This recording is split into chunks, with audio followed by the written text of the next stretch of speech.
Não fui eleito para ser o gerente da crise.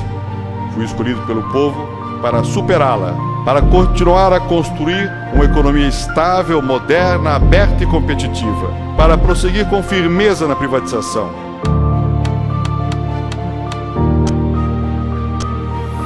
My fellow citizens, at this hour, American and coalition forces are in the early stages of military operations to disarm Iraq, to free its people, and to defend the world from grave danger.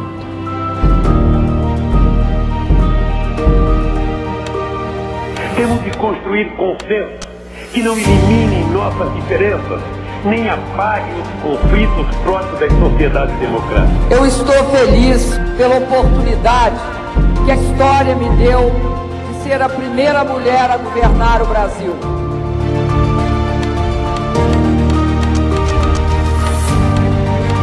Boa tarde, todo o povo brasileiro. Ajuste fiscal abre espaço para os juros poderem cair naturalmente.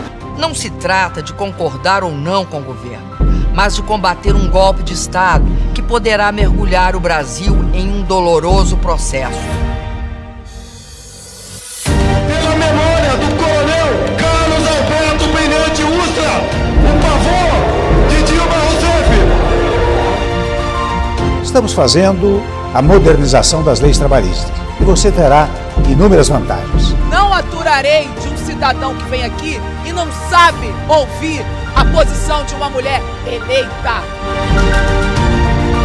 Deus acima de tudo, Deus acima de todos.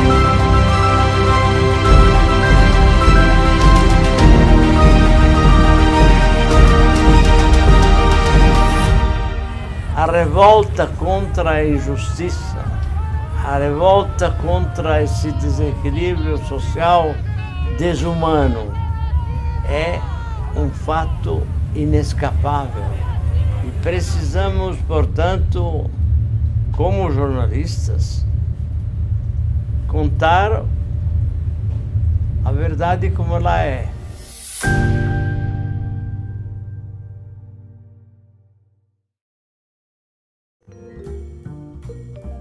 Olá, bem-vindos a mais um programa Fechamento. Meu nome é Sérgio Lírio e hoje a gente recebe aqui o senador Humberto Costa.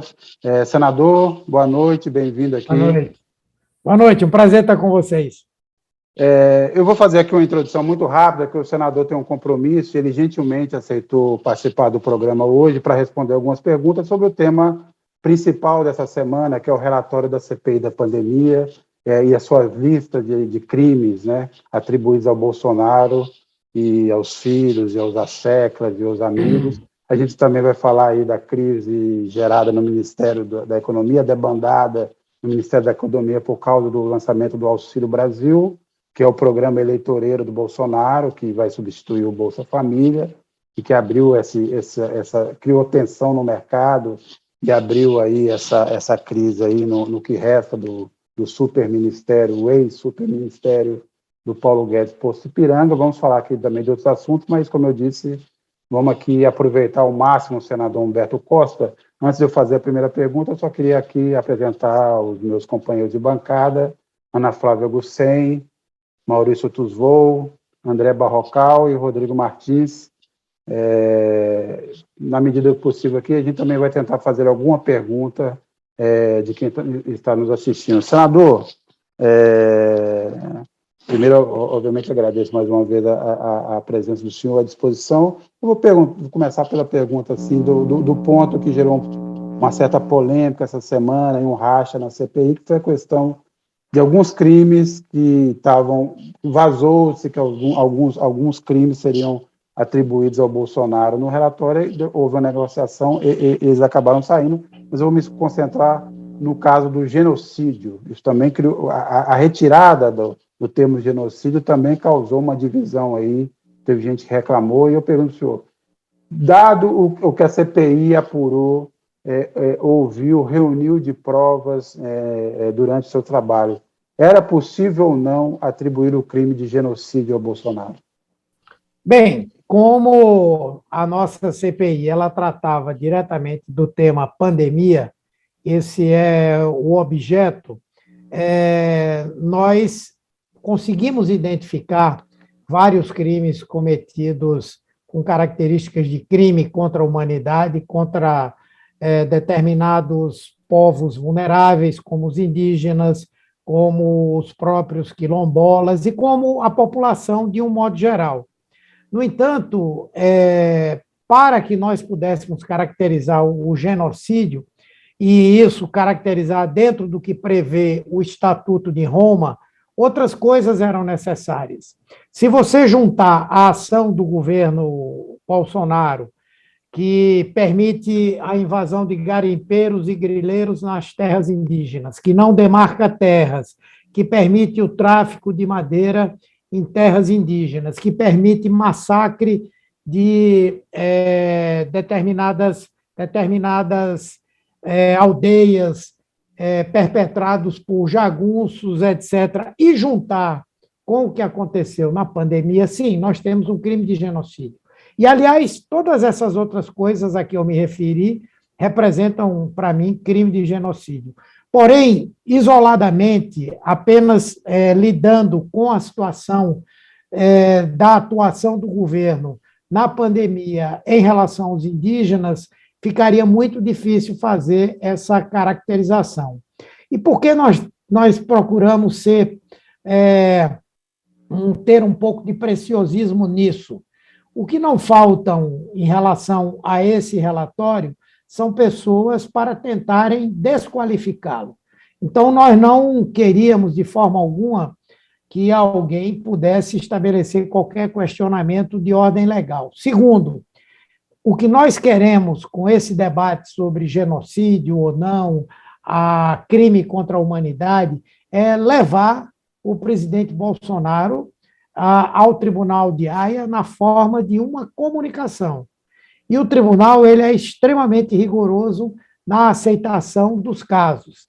Lá já existem duas comunicações feitas por conta da questão indígena, existem comunicações feitas por conta da questão dos profissionais de saúde durante a pandemia, e haverá agora uma outra que diz respeito à condução da pandemia em relação aos indígenas. Então, na verdade, nós não estamos imputando o crime de genocídio porque não conseguimos enquadrá-lo, porém estamos imputando a ele 3 crimes contra a humanidade: o crime de extermínio, o crime de perseguição a povos vulneráveis e o crime de atos desumanos contra determinadas populações. Então, na verdade, eu acredito que era necessário que se fizesse isso, até para que nós venhamos a ter sucesso, não em que ele seja julgado rapidamente pelo Tribunal Penal Internacional, mas pelo menos para que essas comunicações se transformem num caso Brasil, que tem uma importância simbólica gigantesca em qualquer debate sobre crimes contra a humanidade. Senador, boa noite. A CPI, nesses quase 6 meses de trabalho, conseguiu expor e desgastar o governo. Esse relatório final do senador Renan Calheiros tem tudo para ser um relatório histórico, mas as consequências concretas dependem do Procurador-Geral da República e do presidente da Câmara dos Deputados, ambos bolsonaristas. Como fazer para que os dois tomem alguma providência? Bom, primeiro, boa noite, Barrocal. Na verdade, nós cumprimos a nossa parte e nós queremos que o nosso trabalho não seja em vão.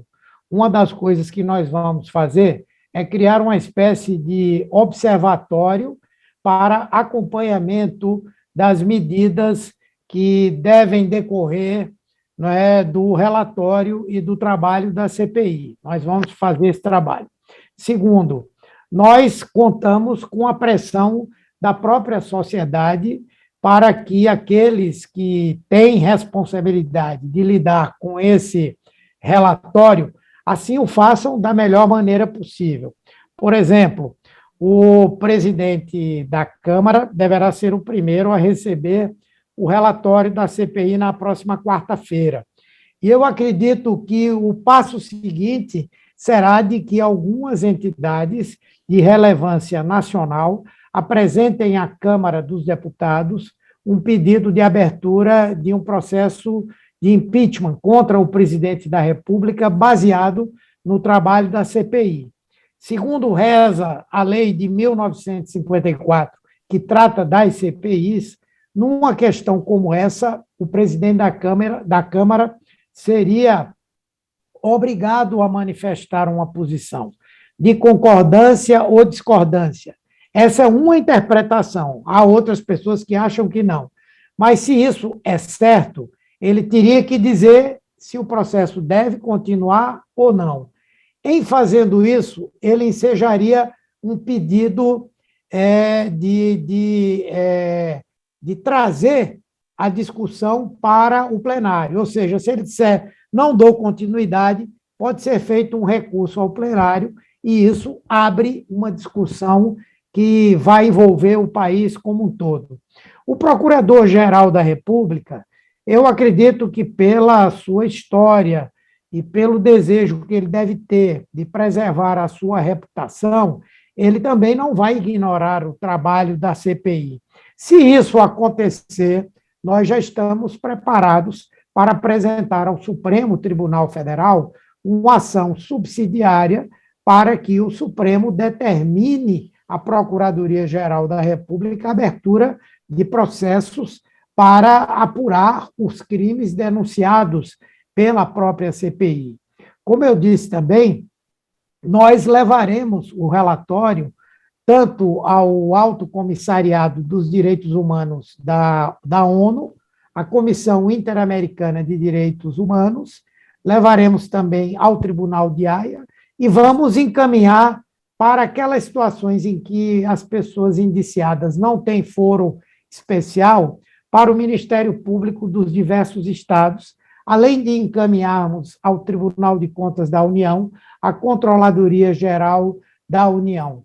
Então, veja, são muitas frentes e mais o observatório que vão estabelecer uma pressão considerável sobre todos esses atores, não é? E eu acredito e creio e desejo que haja uma pressão por parte da opinião pública também. Senador, boa noite. É um prazer falar com o senhor hoje, tudo bem? Tudo bem, Ana? Tudo jóia. Algumas pessoas que analisaram o relatório da CPI chamam a atenção para dois fatos, né? A falta, assim, de citar mais o Braga Neto, tendo em vista que ele sequer foi convocado, né, para depor na CPI, e também a não inclusão de algumas autoridades do Amazonas, né, porque foi onde estouraram várias crises, colapsou, a gente viu pessoas morrendo sem oxigênio. Na época, a equipe de Bolsonaro, a equipe do Ministério da Saúde, estava lá, inclusive, fazendo experimentos com cloroquina, né, nas pessoas. Então, assim, eu quero saber primeiro, por que a não convocação do Braga Neto, se você concorda que pegaram leve com ele no relatório final da CPI, e também a não inclusão das autoridades do Amazonas, se isso tem a ver também com não abrir precedentes para demandas da base do governo de incluir, por exemplo, o consórcio Nordeste nas investigações, né, que foi uma demanda que não foi atendida. Não, primeiro, com relação ao Braga Neto, nós não o convocamos, porque nós não tínhamos voto para fazer essa convocação. Nós não tínhamos maioria. Dentro do próprio G7, nós não tínhamos número suficiente para garantir a convocação dele. Seria para nós um vexame e, ao mesmo tempo, uma quebra de uma unidade que foi muito importante ao longo desse período. Se você analisar, vamos dizer, em termos políticos, essa CPI conseguiu, na prática, constituir essa frente política contra Bolsonaro que, na sociedade, nós não estamos conseguindo fazer. Ela conseguiu essa proeza. E construir essa unidade foi algo feito com muito cuidado, né? Então, se por um lado o Braga Neto não foi convocado, por outro lado, ele está indiciado pelos mesmos crimes que o Pazuello pelos mesmos crimes que outras pessoas que coordenaram o trabalho de enfrentamento à Covid-19 em nome do governo. A outra questão, que é sobre as autoridades estaduais, não foi para não abrir um precedente, porque, em verdade, o caso Amazonas é parte do objeto. Os outros estados não, mas o caso Amazonas é parte do objeto. O que acontece é que os principais atores naquele processo, como o governador, já é réu no Superior Tribunal de Justiça. O secretário de Saúde não somente foi preso, como é réu também nos diversos processos que tratam não só de corrupção, mas também da falta do oxigênio, dos erros cometidos durante a pandemia. Então, o que é que vai acontecer? Ao longo do relatório, isso vai ser registrado.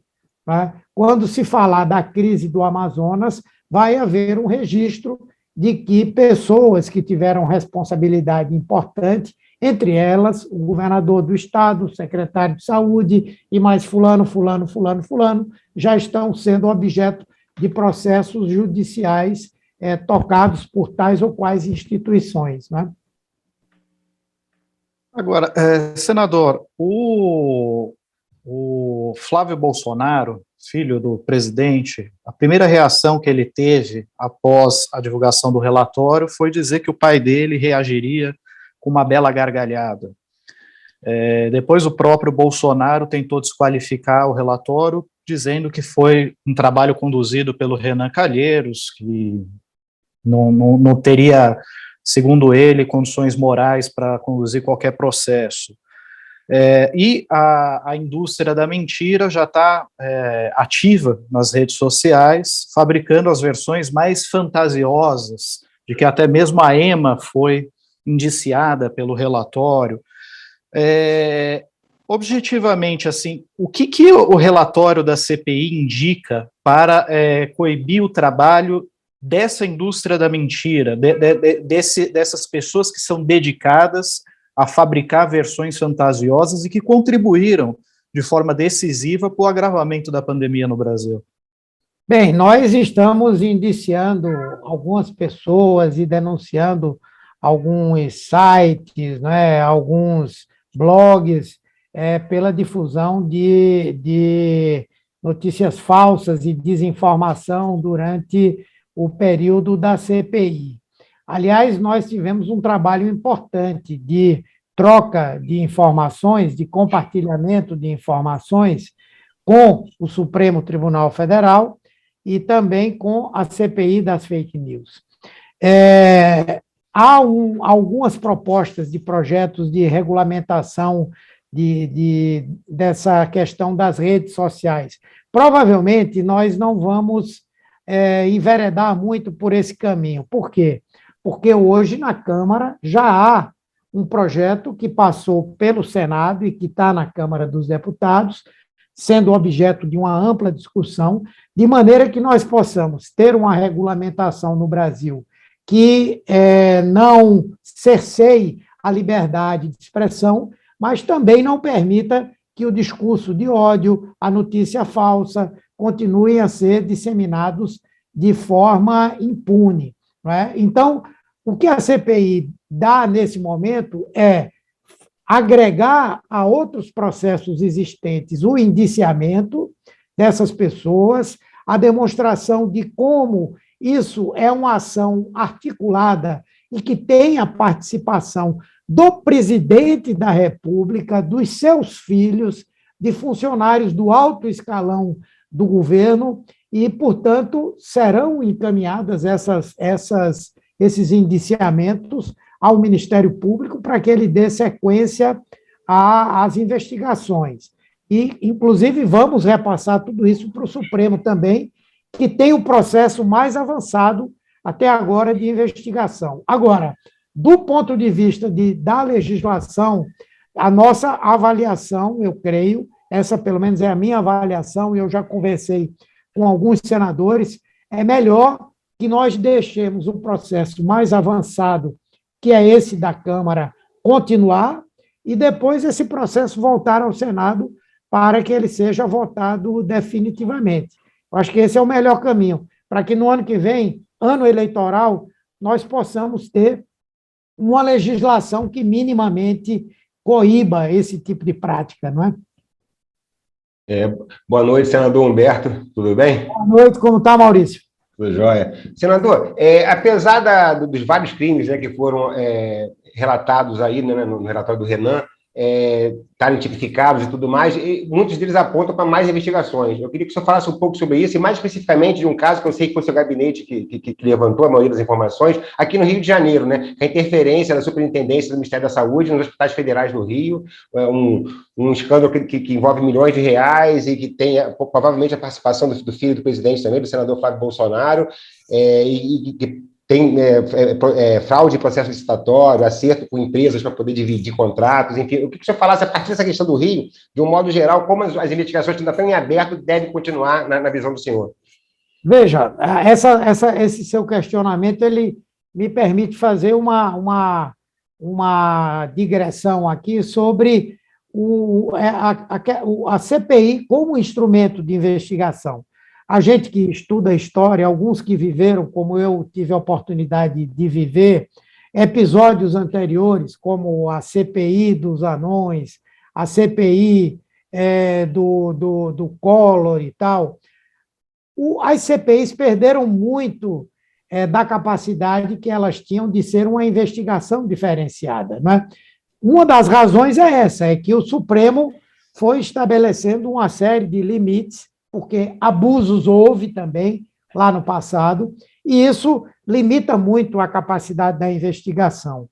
Outros instrumentos, outros órgãos de investigação, como o Ministério Público, Tribunal de Contas, Polícia Federal, desenvolveram uma capacidade de investigar que é anos-luz, que são anos-luz à frente daquilo que nós podemos fazer.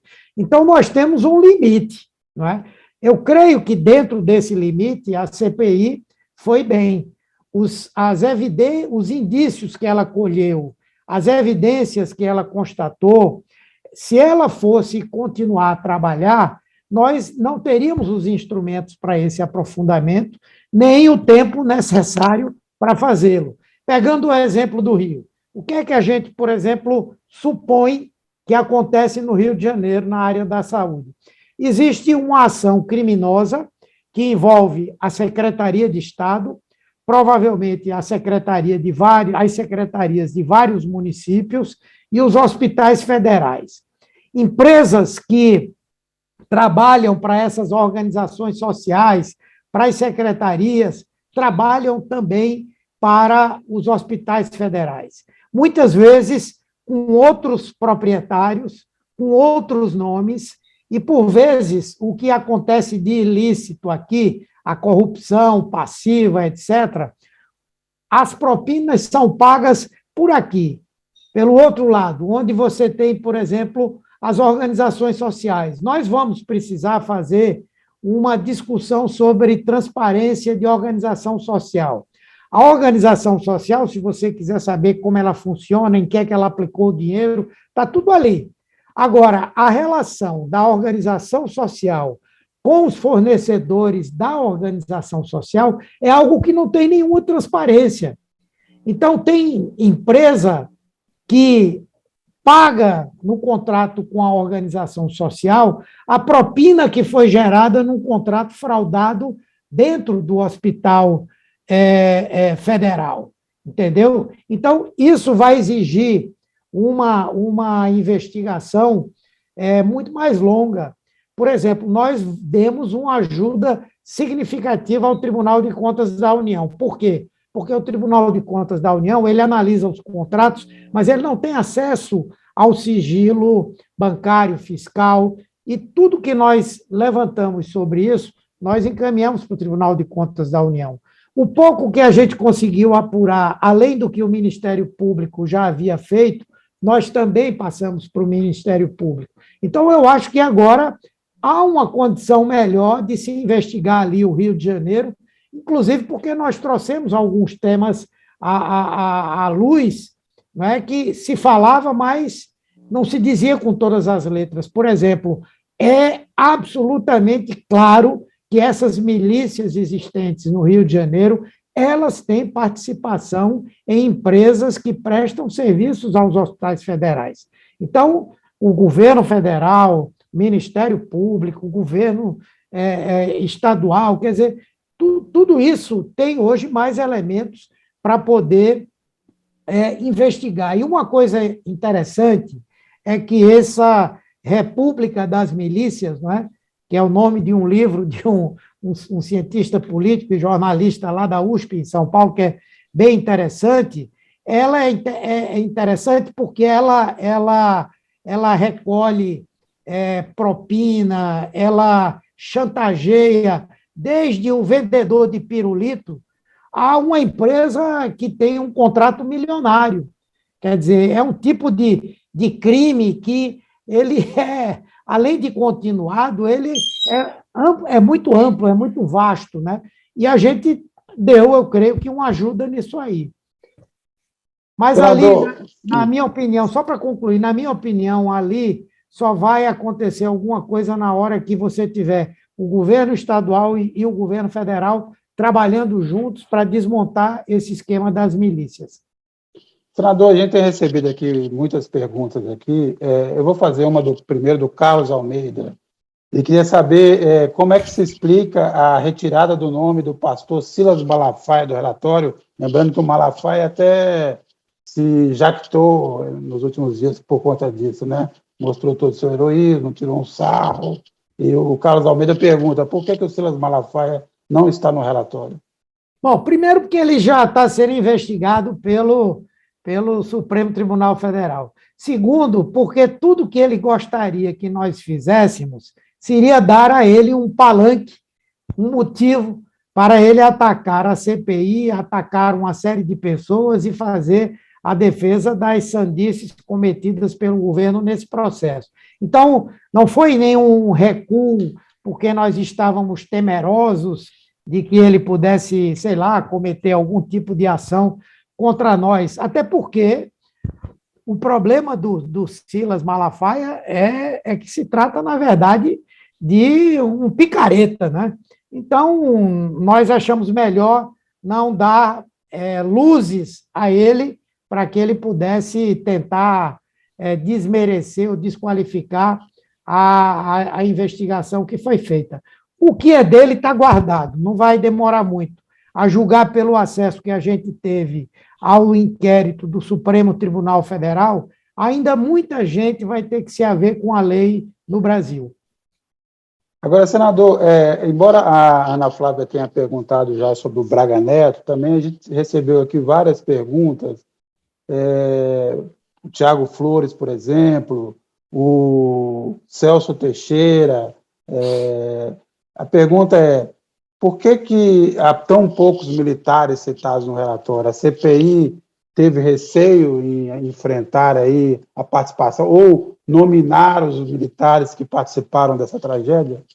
Não foram poucos os militares, não. Vou lembrar aqui de alguns que são importantes. Todos que tiveram qualquer tipo de participação, seja na realização, seja na tentativa de realização de atos ilícitos, estão citados ali. Ali está o Pazuello, que é, inclusive, general da Ativa. Ali está o coronel Elcio Franco, que é também da Ativa. Está o coronel Elson, com H, que era daquele Instituto Brasil Desenvolvimento. Todos aqueles coronéis que se envolveram na venda da Covaxin, na tentativa de compra daquela da VAT e da Cancino, estão também elencados ali. Outros que exerceram papel dentro do Ministério da Saúde também estão. Não houve de forma nenhuma qualquer... E se houver, se vocês tiverem a lembrança de algum militar que estava lá, que foi envolvido com alguma dessas denúncias, nós até terça-feira temos prazo para colocá-los. E colocamos lá o Braga Neto também, que era o coordenador. Eu posso concordar em dizer que a presença do Braga Neto na CPI teria sido uma coisa muito importante. Nós lutamos para que isso acontecesse. Porém, se você analisar o conjunto do que foi produzido pela CPI, não valeria o risco de nós quebrarmos a nossa unidade, colocarmos isso em votação e levá-lo, quando agora nós estamos indiciando o general Braga Neto, que, aliás, é um general da reserva. Não haveria nem porquê isso ser feito por receio de alguma coisa. Apesar dele ser ministro da Defesa, ele equivale ao Raul Jungmann, ao que o Jacques Wagner foi, ao que outros foram. Então, na verdade, não haveria por que haver um receio. Senador, para a gente aproveitar que é o máximo tempo dos senhores, vou perguntar aqui se tem alguém a mais na bancada que teria uma última pergunta antes da gente liberá-lo aí para o seu compromisso. Alguém tem uma pergunta? Sérgio, eu gostaria de perguntar, senador, a CPI das fake news, que está paralisada desde o início da pandemia, ela vai ser retomada no ano que vem? Ela servirá para manter aí um trabalho de desgaste do governo Bolsonaro? Ela vai recomeçar as suas atividades agora, no mês de novembro. O acerto com o presidente Rodrigo Pacheco é que, terminada a CPI da Covid, de imediato nós vamos retomar a CPI da fake news. Eu não sei se eu vou continuar participando, porque eu acho que já foi uma overdose de CPI, né? Mas nós vamos participar. Eu acho que ela vai ter uma melhor condição de trabalhar agora, porque tudo que a gente apurou na CPI da pandemia, junto com aquilo que o Supremo tem condição de compartilhar com a CPI da fake news, vai permitir que ela avance mais. Agora, o fato dela ser mista, vocês todos que acompanharam e sabem qual é o ambiente hoje na Câmara dos Deputados, torna aquilo uma verdadeira balbúrdia, né? Diferentemente da CPI da Covid, que teve muita confusão, briga e tal, mas, ao final das contas, as pessoas puderam depor, né? As pessoas puderam falar. Aquela CPI da fake news, a base do governo, ela só comparece para impedir que a comissão funcione. Mas eu boto fé que ela vai avançar mais, e eu boto muita fé no fato de que há uma preocupação do Supremo, dos partidos, do Congresso Nacional, do TSE, de que nós possamos, no ano que vem, ter uma eleição diferente da que tivemos em 2018, que eu acho que essa é a preocupação principal nesse momento, né? A gente recebeu aqui o senador Humberto Costa. Senador, muito obrigado pela participação. Só vou pedir para o senhor ficar aí rapidamente com a gente aí, só para a gente assistir um videozinho do Bolsonaro. O Bolsonaro, aí no meio aí da divulgação do relatório da CPI, estava preocupado com outros assuntos, estava lá prometendo um subsídio aos caminhoneiros em Pernambuco, nessa visita que ele fez agora a Pernambuco. Também lançou o Auxílio, ou pelo menos anunciou que seria o Auxílio Brasil, o Auxílio Reeleição, esse programa eleitoreiro, e acabou criando um novo problema para o governo. Isso estressou o mercado, o dólar disparou, a Bolsa despencou, e nessa noite aqui, há poucos minutos, 4 integrantes do Ministério da Economia, comandado pelo Paulo Guedes, pediram demissão. Então, a gente vai assistir um pouco aí do que o Bolsonaro está falando nesse momento aí, de meio ao relatório da CPI, e eu, obviamente, senador, agradeço mais uma vez a participação do senhor, e saiba que o senhor tem aqui sempre as portas abertas, volte quando quiser e sempre. Eu agradeço e estou sempre à disposição. É um prazer falar para vocês da Carta Capital. Obrigado, senador. Comandada por Renan Calheiros. Não, não chame o Renan de vagabundo, não. Vagabundo é elogio para ele.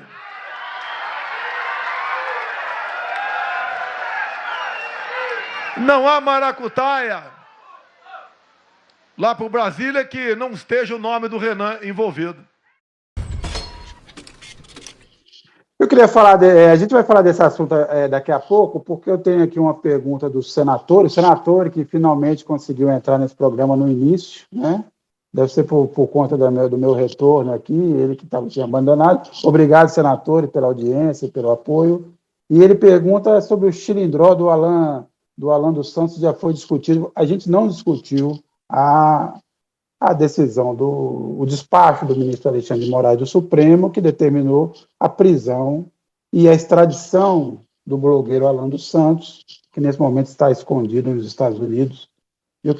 Vamos fazer uma rodada rápida aqui sobre eu queria ouvir cada um aí. Então, Barrocal, Ana Flávia, Rodrigo, Maurício, o que acharam dessa decisão? Se vocês entendem que cabe, vamos dizer assim, se essa decisão é correta do ponto de vista jurídico e está à altura dos acontecimentos, lembrando que o Alan dos Santos, obviamente, antes de passar a palavra, é aquele que tinha contratado supostamente uma espiã que sabia pouco dos acontecimentos dos bastidores do Supremo. Então, é isso, um blogueiro da fake news que tem uma espiã que não sabe nada. Mas, Barrocal, o que você achou dessa decisão? Em primeiro lugar, Sérgio, é preciso deixar claro para as pessoas que se trata de uma prisão preventiva, ou seja, uma prisão sem prazo de validade e que ocorre porque Alan dos Santos, como investigado em 2 inquéritos do Supremo, poderia, quem sabe, continuar cometendo ilícitos ou então atrapalhando as investigações. Então é isso, se trata de uma ordem de prisão preventiva. Em segundo lugar, Alan dos Santos é investigado em 2 inquéritos, junto com uma penca de outras pessoas, inquéritos esses que correm no Supremo Tribunal Federal.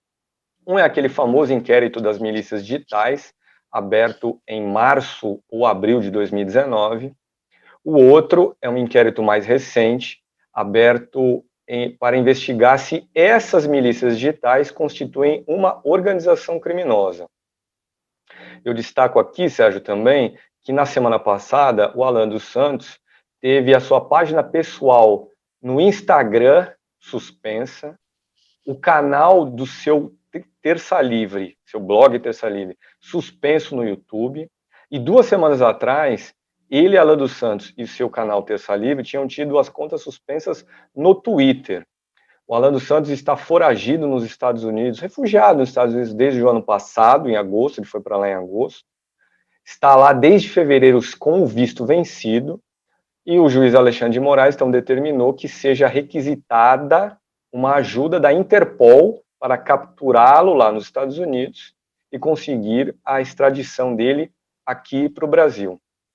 Trata-se, em primeiro lugar, de uma ordem, ou melhor, de um pedido feito pela Polícia Federal que leva adiante as investigações nesses 2 inquéritos em andamento no Supremo, e a Procuradoria-Geral da República, que acompanha um pouco a distância, era contra esse pedido de prisão. E então, Alexandre de Moraes mandou prender a si mesmo com base no que disse a Polícia Federal.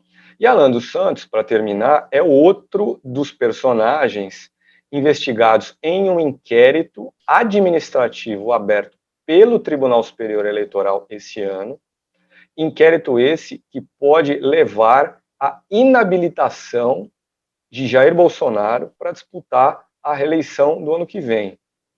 Então, esse blogueiro é um blogueiro com muita audiência na extrema-direita bolsonarista em geral, e é um provocador, ele o Supremo toma providências contra ele, ele debocha e dá um jeito de contornar essas providências para continuar atuando, e vamos ver agora, e para termino aqui mesmo, é mais um personagem que cai depois da cartinha arrependida de Jair Bolsonaro, cartinha arrependida em razão do que Bolsonaro havia dito no 7 de setembro contra o Supremo e particularmente contra Alexandre de Moraes, e agora Jair Bolsonaro não disse uma palavra em favor aí do seu blogueiro amigo. Antes de eu passar para a Ana, eu só queria acrescentar um ponto nessa história. O Barrocal lembrou desse inquérito, desse processo no TSE, que pode afetar, no fundo, inabilitar o Bolsonaro. Lembrando que essa semana teve um julgamento também, que é um julgamento importante, indicativo, que acabou sendo suspenso por um pedido de vista, mas que estava julgando o deputado estadual o Francisquini, que é famoso em outros momentos, deputado no Paraná, justamente por espalhar fake news da campanha eleitoral sobre as urnas eletrônicas. Tal. Já estava 3-0 e houve um pedido de vistas. E, a depender do que for, o deputado será cassado, o que indica muito de uma certa disposição, vamos dizer assim, no Tribunal Eleitoral, uma certa sensibilidade em relação a esse tema. Então, é uma coisa a ficar de olho, né?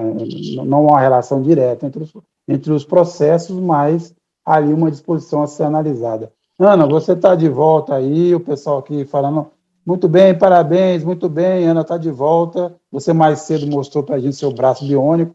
Para o pessoal que não sabe, eu vou explicar. Ana se enrolou, não sei, até hoje ele não entendeu como ela se enrolou no cinto de segurança, caiu e quebrou o cotovelo.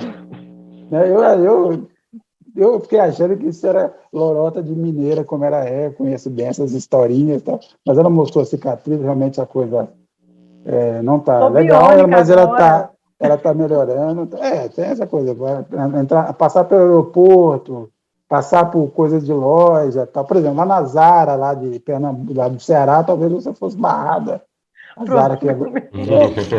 2 pininhos aí no cotovelo. Mas bem-vinda de volta. E, bem, o que você achou dessa decisão do ministro Alexandre de Moraes? Decisão correta, e eu queria chamar a atenção, primeiro, só para complementar uma coisa que você falou do deputado Francisquini, lá atrás, os principais sites de fake news eram pagos, e são sites que circulam até hoje, são sites de maior audiência entre o bolsonarismo, eram pagos com dinheiro público, né, de dentro do gabinete do Francisquini. Então, o caso dele é um caso emblemático, que ele está aí, lá no inicinho, né, antes do gabinete do ódio ser essa estrutura toda, o Francisquini ele já trabalhava com desinformação usando dinheiro público.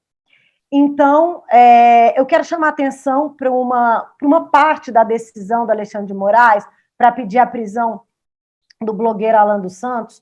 De acordo com ele, o Supremo teria informações de que lá nos Estados Unidos o Alan dos Santos se encontrou, dialogou, conversou, enfim, com organizadores da invasão do Capitólio, né? Então, além de desinformação, além de todos os crimes que ele já cometeu, e isso chamou muita atenção do Alexandre de Moraes. Ele destaca isso, porque a gente lembra o que foi a invasão do Capitólio, né? E é uma narrativa que vem sendo construída aqui no Brasil pelo bolsonarismo, de fraude de urna, a horda do Bolsonaro é sempre chamada, convocada a defendê-lo. Eles já falam que ele pode perder por fraude na urna, é a mesma narrativa lá dos Estados Unidos, então a gente tem que ficar de olho nisso também. Eu quero chamar a atenção também para uma coisa. Em agosto, o ministro Barroso, ele derrubou 14 contas, né? A gente falou sobre isso aqui, a gente fez reportagem na carta, vinculadas ao Alan dos Santos e alguns outros amigos blogueiros, e pediu a desmonetização. O que é isso? Eles ganham dinheiro com fake news.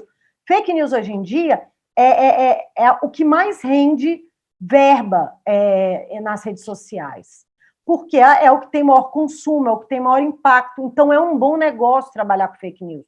Não é só questão ideológica, né? Ideológica é quem está na ponta. Quem está produzindo ganha dinheiro, e o Alan dos Santos é um cara que ganhou muito dinheiro produzindo fake news. Semana passada, o Barrocal até mencionou, né, a derrubada das contas dele no Twitter.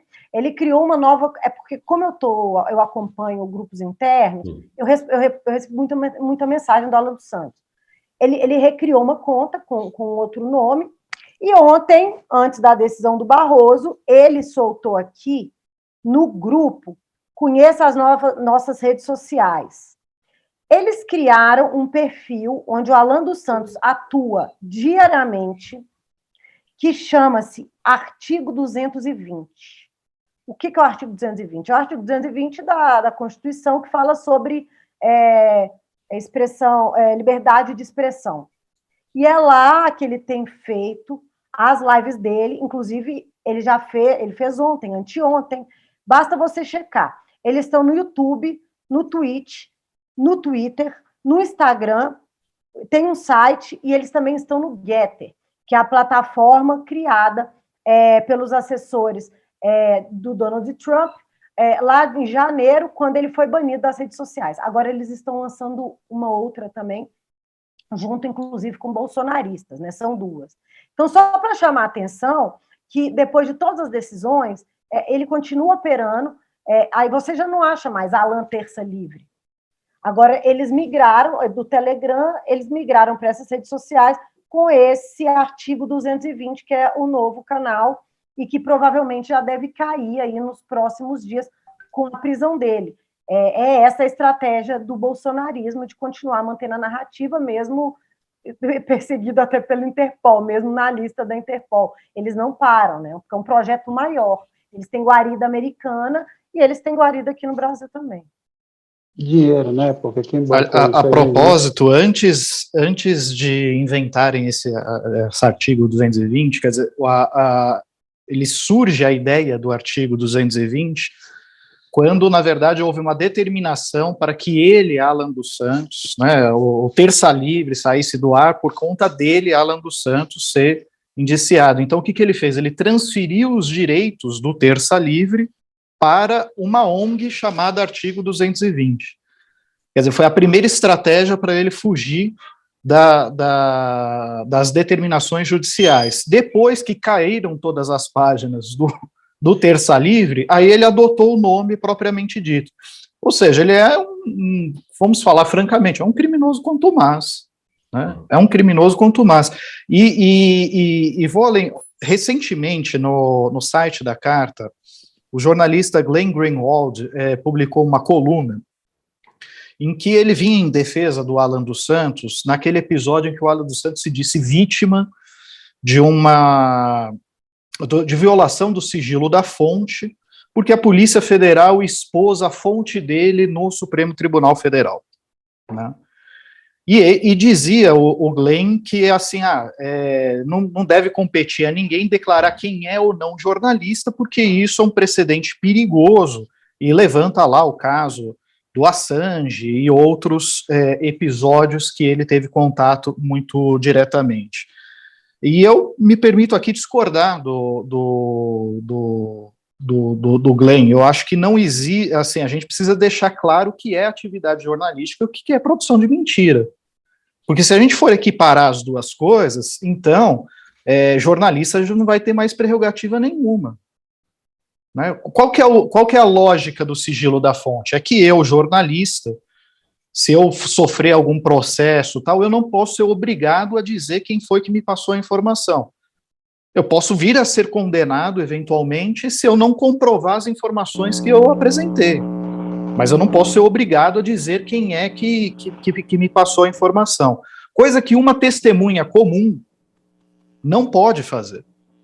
Se eu presenciei um assassinato e eu sou uma testemunha comum, eu sou obrigado a dizer quem é que disparou o disparo de arma de fogo. Eu não posso virar e omitir isso. Entende? Então não se pode confundir o papel do jornalista com o papel de uma pessoa que está dedicada à difusão de fake news o tempo todo. Vamos lembrar o histórico do Alan dos Santos. O Alan dos Santos era um seminarista católico que viajou aos Estados Unidos, lá descobriu que não tinha vocação para ser padre, começou a escrever em um site da extrema-direita católica norte-americana, reconhecidamente também com profusão de fake news, que fez campanha descarada para o Trump e depois viu no Brasil a oportunidade de lançar o seu Terça Livre dedicado exclusivamente à produção de mentira. E não entrar na discussão se ele é um jornalista ou não e tentar estender benefícios que são exclusivos da imprensa e que eram reservados por uma antiga lei de imprensa que no Brasil foi tirada, mas não faz o menor sentido em nenhum lugar do mundo isso. Em nenhum lugar do mundo. Maurício, eu vou, na verdade, colocar na próxima rodada de discussão, porque eu já queria entrar no tema, e também, vamos dizer assim, o tema que suplantou o relatório da CPI, porque obviamente a gente está no Brasil do Bolsonaro, e cada dia é um flash. Cada dia é uma novidade. Então, o Bolsonaro achou uma forma de se contrapor ao relatório da CPI e tentou, vamos dizer assim, apressar o lançamento do chamado Auxílio Brasil, o programa que ele quer substituir o Bolsa Família, e, na verdade, acabou fazendo uma gambiarra, não se sabe de onde vai tirar o recurso, portanto, você criou, ao mesmo tempo, uma gambiarra, um programa eleitoreiro e, ao mesmo tempo, uma chantagem, porque ele estabelece, então, um pagamento de R$400 até dezembro de 2022, ou seja, se ele for reeleito, tudo bem, talvez continue, quem ganhar, se não for ele, terá esse pepino para resolver na mão, mas claramente ele conseguiu transformar isso numa chantagem. Ele achou que ia tirar uma vantagem disso, mas o dia, na verdade, só piorou a situação para ele, porque o mercado financeiro, que ainda acredita num certo ponto da carochinha, de que o Brasil mantenha o teto de gasto, a responsabilidade fiscal, derrubou a Bolsa e jogou o dólar para os píncaros. Então, há 2 dias a Bolsa despenca e o dólar chega aí, já está batendo quase em R$ 5,70. E hoje, no fim da tarde, para piorar, 4 integrantes do Ministério da Economia, o Bruno Funchal, que é o secretário especial de orçamento, o Jefferson Bittencourt, que é o secretário do Tesouro, e os seus adjuntos, a Gilderona Dantas, que é adjunta do Funchal, e o Rafael Araújo, que é adjunto do Bittencourt, pediram demissão, abrindo uma crise e fragilizando ainda mais a posição do ministro Paulo Guedes.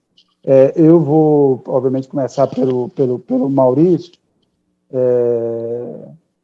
perguntando um pouco o que ele acha, o que deve ser a consequência de toda essa bagunça dos dias de hoje, se ele acha que, no fim das contas, o auxílio emergencial será mantido, mas eu só queria, antes, me permitir aqui um rápido comentário. Eu, nesse assunto, só quero comentar um aspecto dessa história, que é como a mídia cobre esse assunto, o dito jornalismo profissional cobre esse assunto, porque ele continua dividindo o mundo entre vilões e mocinhos e atribui ao Guedes um papel que ele não tem há muito tempo. O Guedes entregou a rapadura no dia seguinte que chegou a Brasília.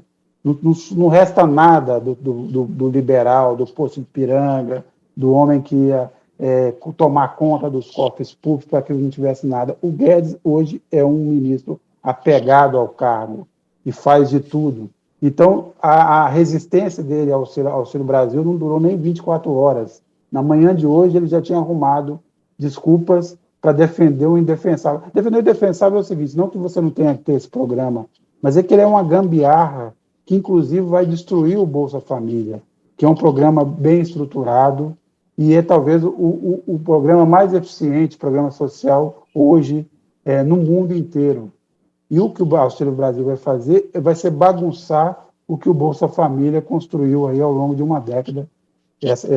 Vou me ater a esses comentários, só queria ressaltar essa forma como a imprensa continua lidando, como se o Paulo Guedes fosse um defensor de um teto de gastos que nem existe mais.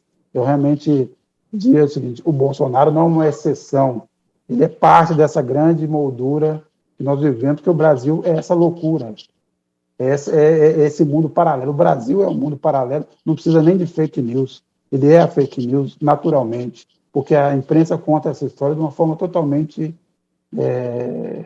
risível. Mas eu vou me ater por aqui. Maurício, você primeiro.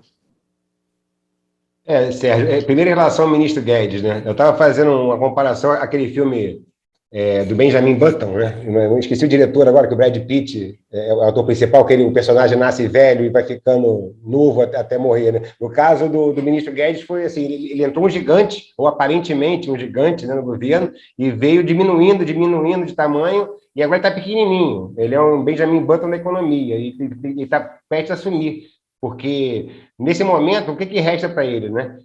Resta o papel de ser mais um garantidor da tentativa de reeleição do Bolsonaro, porque esse Auxílio Brasil, conforme foi anunciado, nada mais é do que isso, né, Sérgio? É um programa que vai durar exatamente até o fim de 2022, que, como você falou, vai bagunçar o Bolsa Família, os programas que existem, para no final das contas, se por um acaso o Bolsonaro não tiver mais no Planalto a partir de janeiro, vai ser uma arapuca para o próximo presidente, né? Ou ele vai ter que manter um auxílio inviável, porque significa um rombo de 30 milhões acima do teto, e para isso o próprio Paulo Guedes já vinha, né, nessas últimas semanas, querendo aprovar PEC dos precatórios para poder ter essa margem, né? Aliás, um parêntese, imagina se essa PEC dos precatórios fosse feita pela Dilma, algo parecido, né? Me parece uma pedalada muito pior, né? Mas, enfim, isso cai também nessa história da narrativa da grande mídia, da mídia oligopólica, né? De não levar para esse lado.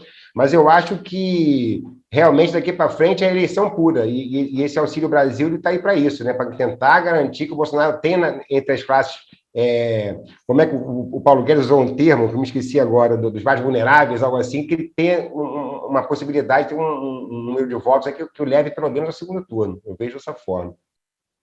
Barrocal, você citou aí na sua última intervenção vamos dizer assim, a carta, os panos quentes que o Bolsonaro colocou ao assinar a carta produzida pelo Michel Temer. Desde então, obviamente, ele descambou em vários momentos, mas mantinha ali uma tentativa ali de equilibrar o que é possível equilibrar do governo dele. Você acha que com esse arroubo, vamos dizer assim, do Auxílio Brasil, será, se é que a gente pode chamar assim, sem nenhum exagero, esse é o rompimento definitivo com o mercado financeiro que ainda busca achar ali algum sinal de esperança de que algo será mantido das promessas da campanha, do projeto liberal, ultraliberal? O que você acha que será a consequência desses últimos acontecimentos? Sérgio, eu entendo que, sim, de certa forma, simbolicamente, nós vimos esta semana um rompimento de Bolsonaro com o dito mercado financeiro.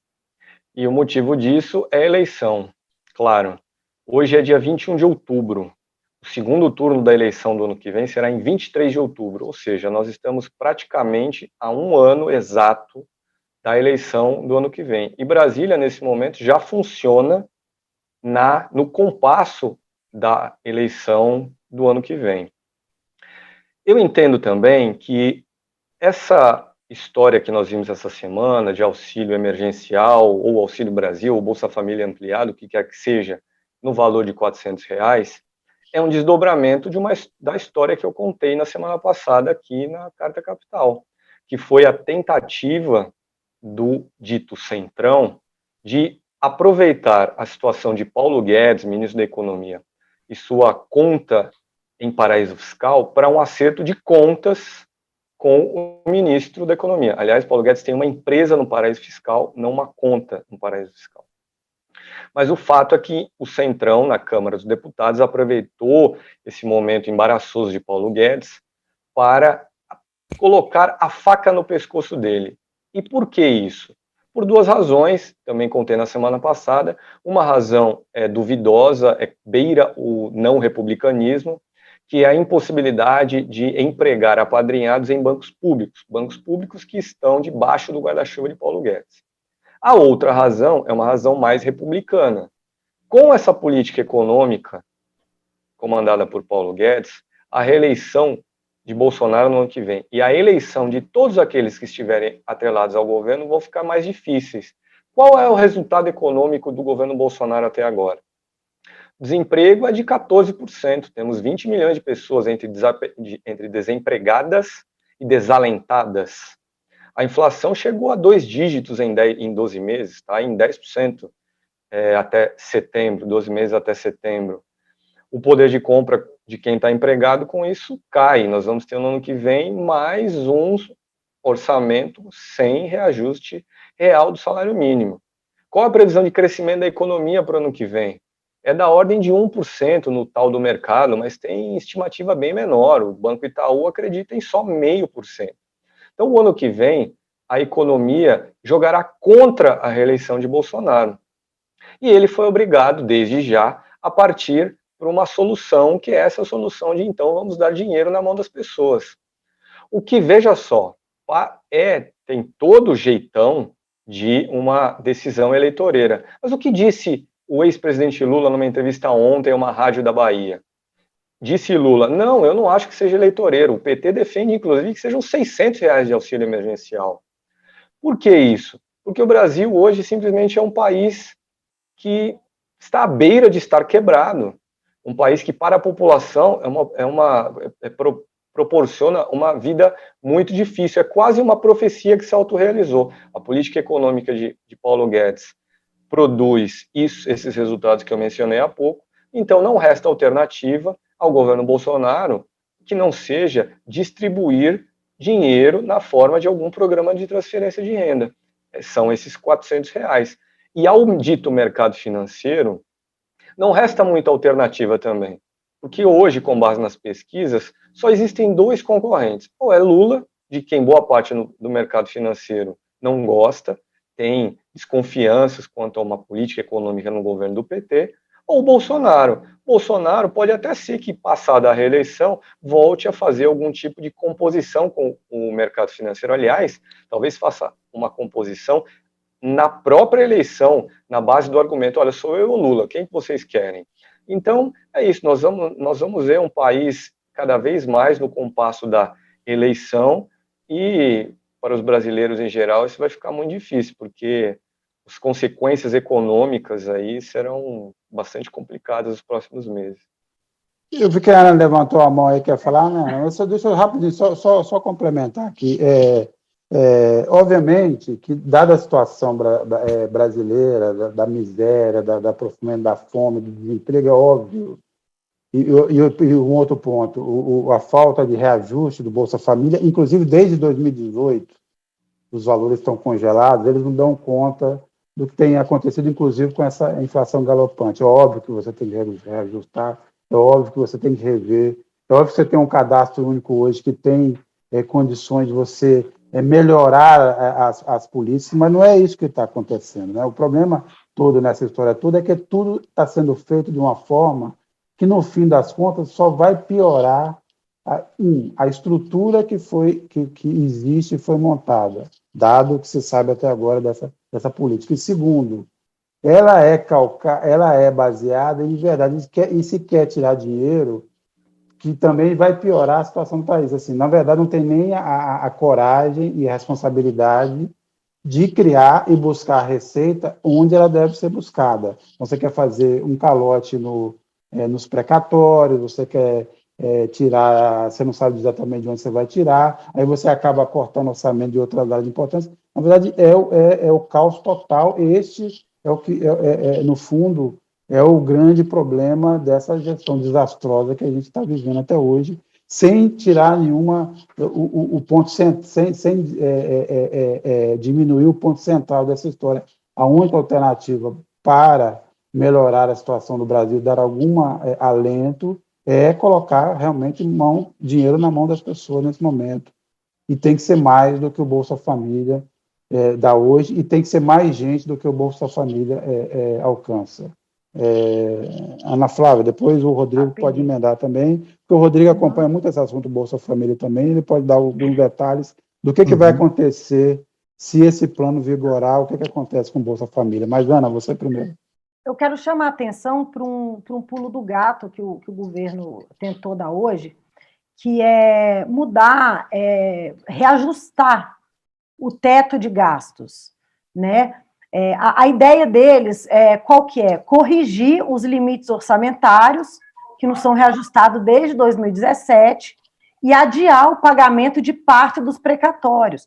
Com isso, o governo ele vai abrir um espaço de 80 bilhões em plena lei eleitoral. Como é que seria isso? 40 bilhões eles vão conseguir alterando a forma de reajuste do IPCA.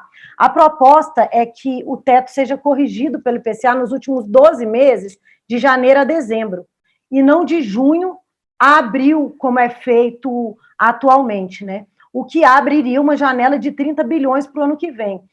outros 40, 50 bilhões viriam do atraso, do não pagamento de parte de precatórios. O que gerou o arrepio no mercado hoje foi essa proposta que o Ministério da Economia está planejando, né, que a proposta que eles vão apresentar. E eu chamo a atenção também para a falência que é esse teto, né, que foi aprovado lá no governo Temer, que literalmente congela investimentos em áreas essenciais, e no governo Bolsonaro ela praticamente não funcionou. Né? A gente vive falando, liberais aí reclamando que vai furar o teto, vai furar o teto, vai furar o teto, mas o Bolsonaro ele já está dando o jeito dele. Se você for pensar, a gente tem 30 bilhões de RP9, que é a emenda de relator que está nas mãos do Centrão. A gente tem agora esse calote que eles vão dar com os precatórios, e temos essa proposta de alterar a correção do teto pelo IPCA, né? Alterar a data, né? O ano, os meses corrigidos. Então, eu acho que eu até vi hoje vários jornalistas, formadores de opinião liberais, assim, pela primeira vez falando, será que o teto não funciona? Né? E a gente já vem falando isso desde 2017, né? Então, acho que a conversa aí já parte para um outro lado. Funciona? Não funciona, claramente não funciona, e o governo Bolsonaro veio para provar isso. Eu queria só complementar um aspecto do que o Sérgio estava falando, que é o seguinte: é óbvio que precisaria melhorar, aumentar o valor pago dos benefícios do Bolsa Família e ampliar o número de pessoas beneficiárias do programa, até porque a extrema pobreza cresceu muito nos últimos anos, né?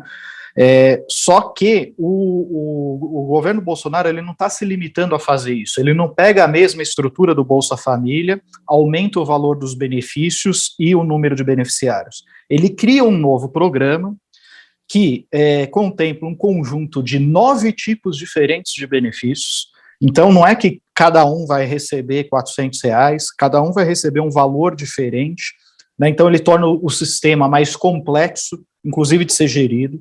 Ele substitui o cadastro único por um aplicativo, né? E qual que é o prejuízo com isso?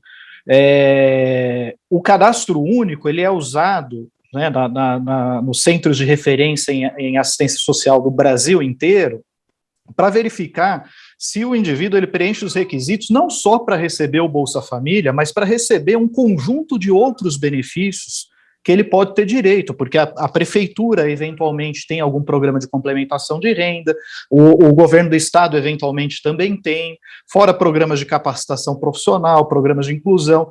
Ao fazer isso, o que o Bolsonaro faz? Em vez do indivíduo ir para um centro de referência em assistência social, para verificar se ele tem direito, preencher o cadastro, ser incluído nos programas sociais do governo federal e das prefeituras, dos governos estaduais, ele vai simplesmente baixar um aplicativo semelhante ao do auxílio emergencial, e não vai ter esse contato com os assistentes sociais, que eventualmente vão informá-lo sobre outros direitos que ele tem, né? E mais do que isso, abre a possibilidade de pessoas que não preenchem os requisitos receberem esse benefício por meio de fraude, como aconteceu no auxílio emergencial. Quantas pessoas não receberam indevidamente o auxílio emergencial?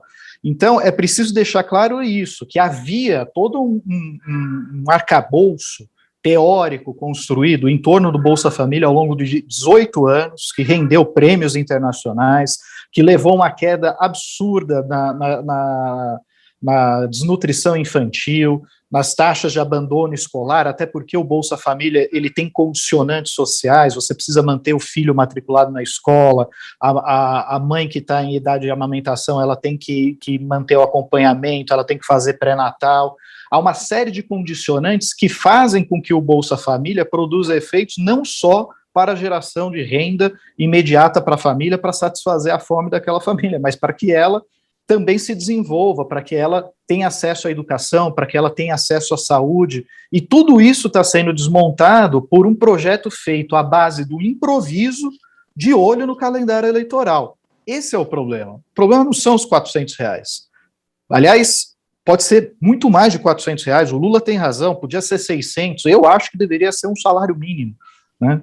Mas o que está sendo feito é um desmonte de todo o conhecimento acumulado com o Bolsa Família e o Cadastro Único para um projeto feito à base do improviso num aplicativo em que o beneficiário não terá mais contato com o assistente social, que pode informá-lo sobre o conjunto de benefícios que ele tem direito, além do próprio Bolsa Família. É isso, e a gente vai chegando nesse ponto, vamos dizer assim, quanto mais o Brasil se aproxima do precipício, né, mais a gente se joga ali. O Brasil está num looping de um precipício constante.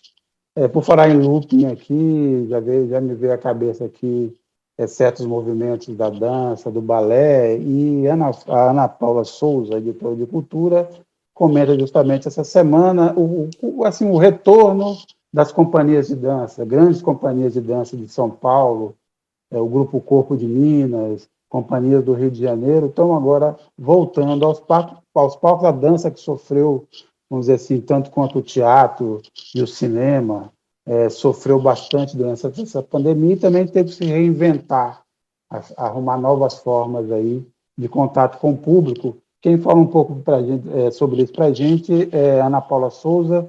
Ana Paula. Oi, gente, tudo bem?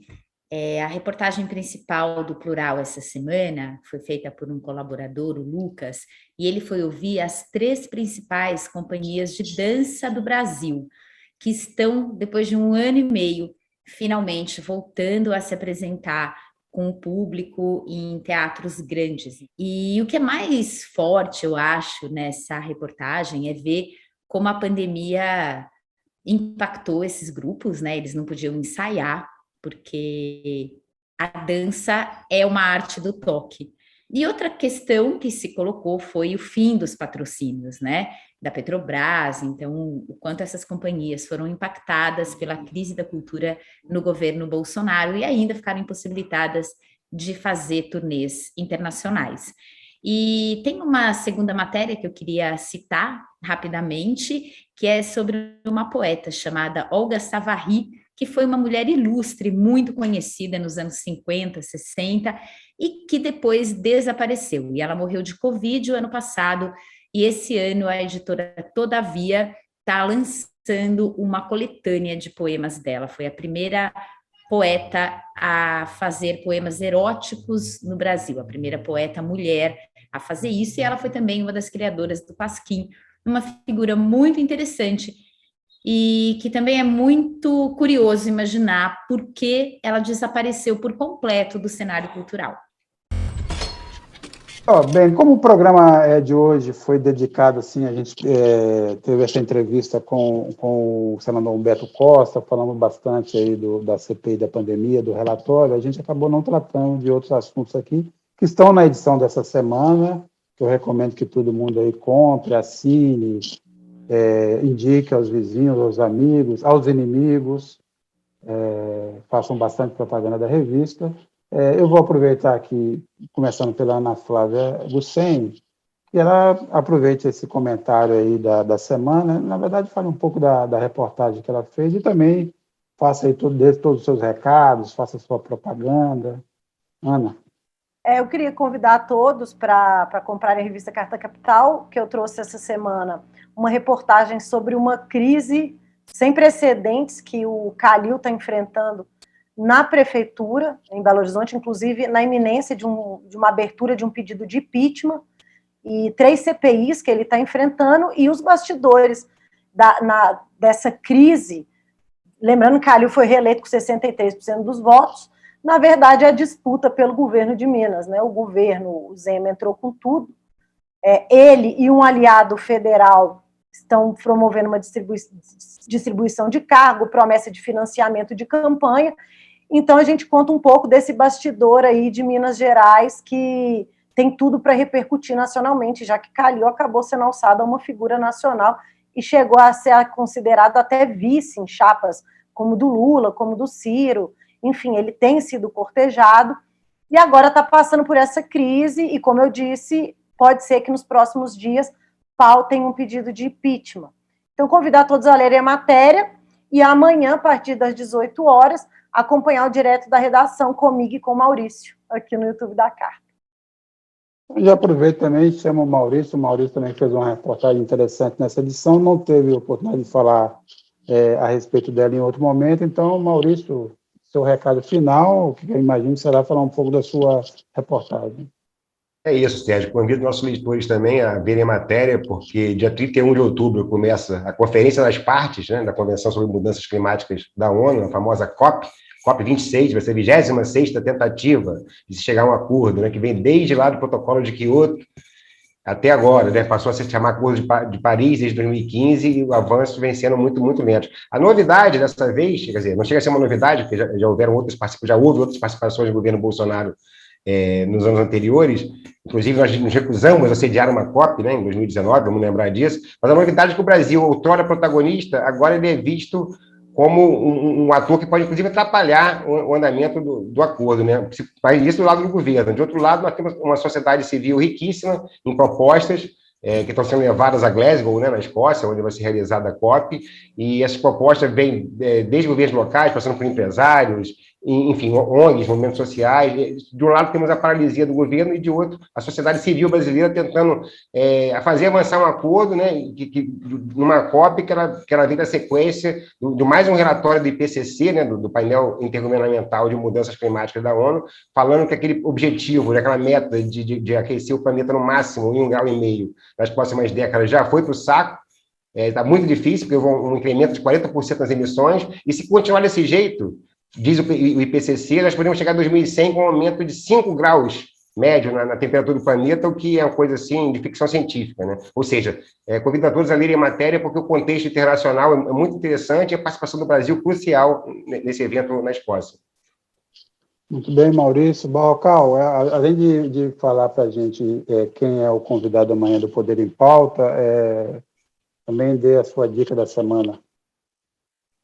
Bom, Sérgio, amanhã às 11h30 pela manhã, eu entrevisto aqui no canal de Carta Capital no YouTube, Patrus Ananias, ele que é deputado federal, foi o implementador do Bolsa Família lá nos idos de 2004 no governo Lula, e será uma entrevista sobre esse novo Bolsa Família, auxílio emergencial, Auxílio Brasil, o que quer que seja, o governo Bolsonaro pagará no valor de R$400 para os mais pobres, pelo menos diz que o fará até dezembro do ano que vem.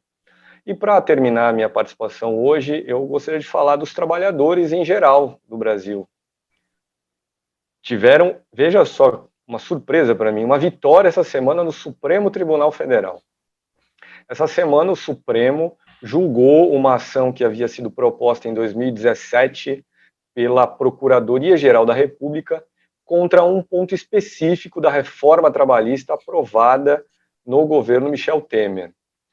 Um dos pontos daquela reforma, era um ponto nevrálgico, dizia o seguinte: quem perder uma causa na justiça estará obrigado a pagar os honorários de sucumbência dos advogados da outra parte. Era uma tentativa de inibir os trabalhadores de entrarem com ações na justiça, porque se eles perdessem, eles teriam que pagar os advogados do patrão. E o Supremo, então, entendeu que essa regra era uma regra inconstitucional e derrubou. E por eu entender que foi uma surpresa positiva, vou dar o nome de cada um que votou contra e a favor dos trabalhadores aqui. Quem votou a favor dos trabalhadores?